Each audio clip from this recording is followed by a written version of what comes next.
Kisah Islamnya Sayyidina Abu Dzar Al-Ghifari radhiyallahu anhu. Sayyidina Abu Dzar Al-Ghifari radhiyallahu anhu adalah seorang sahabat yang terkenal. Di kemudian hari, ia terkenal dengan kezuhudan dan keilmuannya. Sayyidina Ali radhiyallahu anhu berkata, Abu Dzar memiliki ilmu yang orang lain tidak mampu memperolehnya. Hanya saja dia menyimpannya.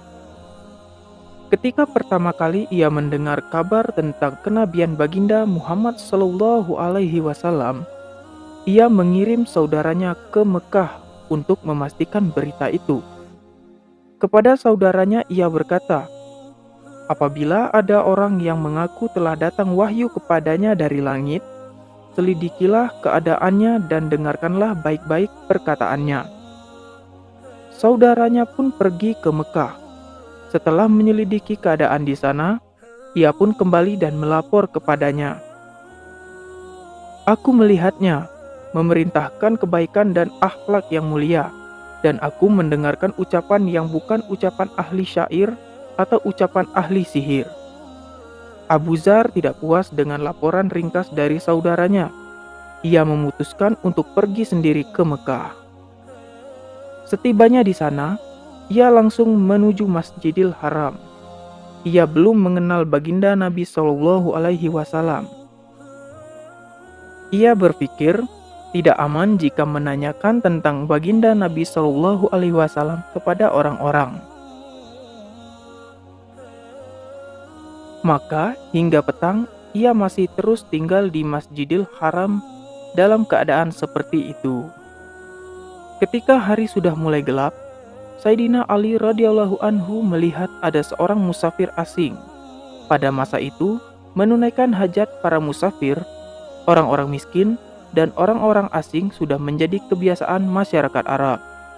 Sayyidina Ali radhiyallahu anhu pun membawa musafir itu ke rumah dan menjamunya. Tetapi Sayyidina Ali radhiyallahu anhu merasa belum waktunya bertanya mengenai siapa dan apa maksud kedatangannya. Musafir tersebut juga tidak mengemukakan maksudnya kepada tuan rumah.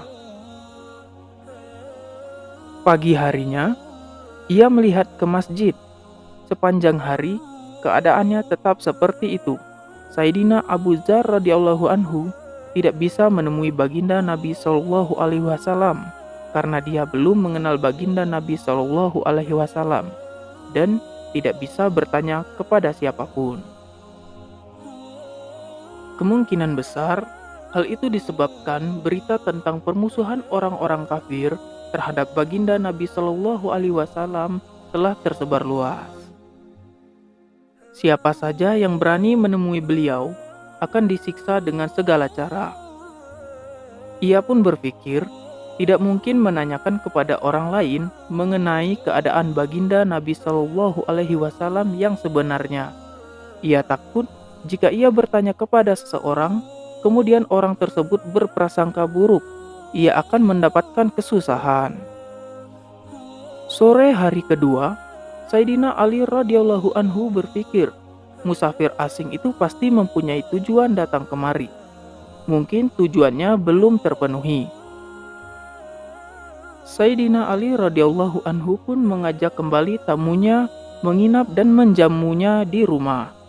Namun, malam itu pun Sayyidina Ali radhiyallahu anhu belum bertanya kepadanya. Malam ketiga pun sama seperti malam sebelumnya. Akhirnya, Sayyidina Ali radhiyallahu anhu bertanya kepada tamunya, apakah tujuanmu datang kemari? Setelah meminta Sayyidina Ali radhiyallahu anhu bersumpah dan berjanji akan menjawab dengan jujur setiap pertanyaan, barulah Sayyidina Abu Dzar radhiyallahu anhu mengutarakan maksudnya. Sayyidina Ali radhiyallahu anhu berkata, sungguh beliau utusan Allah subhanahu wa ta'ala. Jika esok pagi aku pergi, ikutilah aku. Aku akan mengantarmu kepada beliau.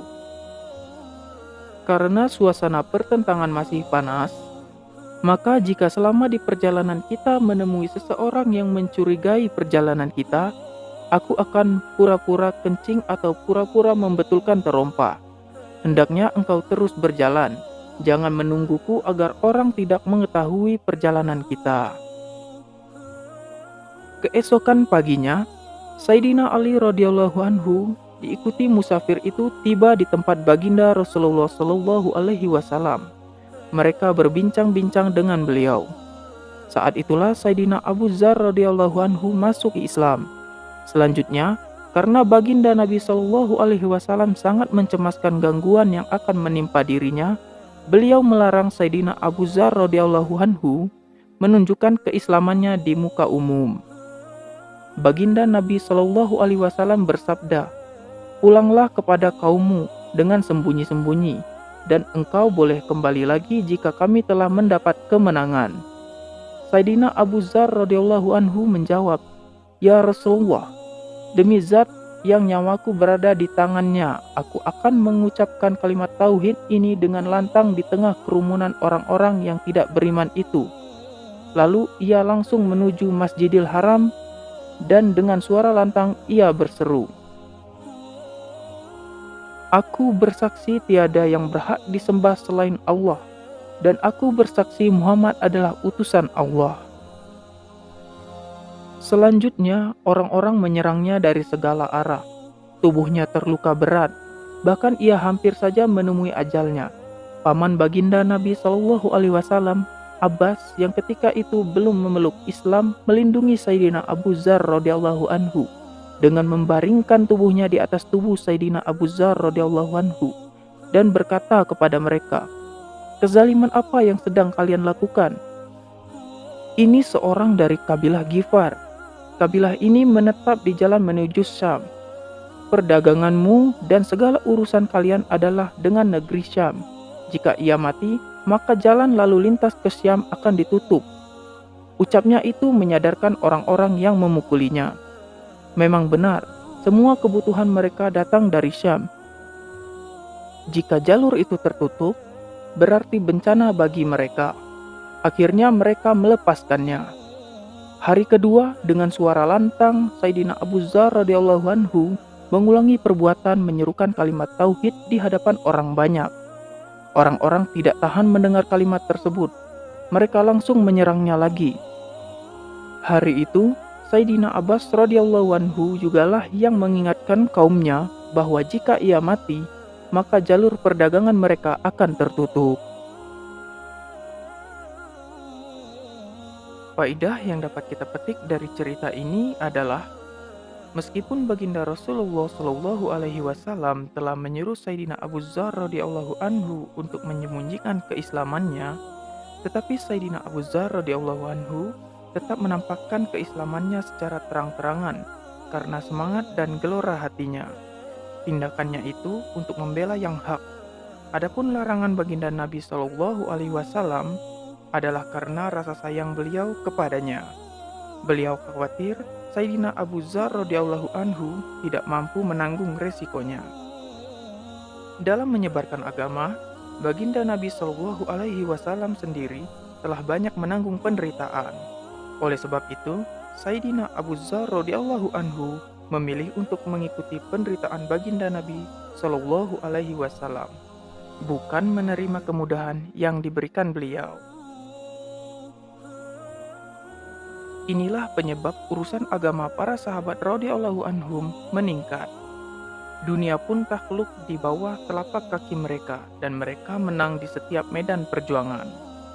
Siapapun yang telah mengucapkan syahadat sekali saja, ia berada di bawah naungan bendera perjuangan Islam. Tiada kekuatan sebesar apapun yang dapat menghentikan mereka, dan tidak ada kezaliman yang mampu menghalangi mereka dari menyebarkan agama.